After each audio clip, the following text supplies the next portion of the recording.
BRS के senior रहनुमा और एमएलसी दासूजो शरावन ने वजीर आला रेवंत रेड्डी के माजी के तर्ज अमल पर कड़ी तनकीद करते हुए पुलिस हुक्काम को अहम मशवरा दिया है।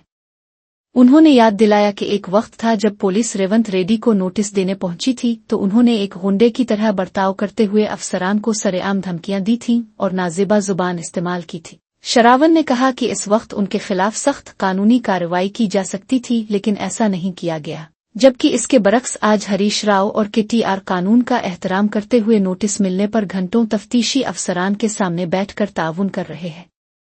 उन्होंने पुलिस अफसरान से अपील की कि वो वजीर आला के हाथ की कठपुतली न बने और अपनी पेशा वराना साख को बरकरार रखे। बीआरएस रहनुमा के मुताबिक अपोजिशन लीडरों को हरासा करना सियासी इंतकाम है जिसे अवाम देख रहे हैं। उन्होंने वाज़ेह किया कि जमहूरियत में कानून सब के लिए बराबर है और पुलिस को किसी एक जमात के एजेंडे पर अमल करने के बजाय इंसाफ का साथ देना चाहिए। इस बयान ने सियासी हलकों में एक नई बहस छेड़ दी है, जहां माजी और हाल के रवैयों का मवाजना किया जा रहा है। చాలా సందర్భాల్లో మీరు చూసుంటారు, రేవంత్ రెడ్డి గారి దగ్గరికి పోలీసులు వచ్చి నోటీసులు ఇవ్వడానికో లేదు సినిమా డ్రామాలు చేసే విధంగా రోడ్ల మీద నేను అడమైన విన్యాసాలు చేస్తా అంటే హౌస్ అరెస్టులు చేయటమో ఏదో చేయడానికి వస్తే రౌడీ లెక్క బయటకు వచ్చి ఎవడా వాడు నన్ను అరెస్ట్ చేయడానికి వచ్చింది, నాకు నోటీసులు ఇవ్వడానికి వచ్చింది, ముడ్డి మీద దంతా అని పోలీసు వాళ్ళు అన్నాడు. ముడ్డి మీద దంతా అన్నందుకే కేసు పెట్టి లోపలేయచ్చు వాస్తవం చెప్పాలంటే. అట్లేం చేయాల.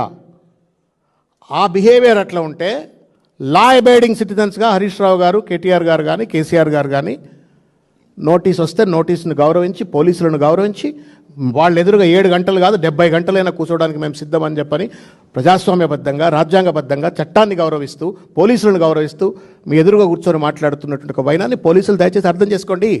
Don't be puppets in the hands of Revanth Reddy. Revanth Reddy చేతిలో తోలుబొమ్మలుగా మారి ఫ్యాబ్రికేటెడ్ డాక్యుమెంట్స్ ఆధారంగా కేసులను పర్స్యూ చేస్తూ అడ్డమైనటువంటి ఒక లీక్లు పనికిరాని వాళ్ళ చేతిలో కట్టబెట్టి చట్టంని రాజ్యాంగం మీద గౌరవం ఉన్నటువంటి ఒక ప్రజాస్వామ్యబద్ధమైన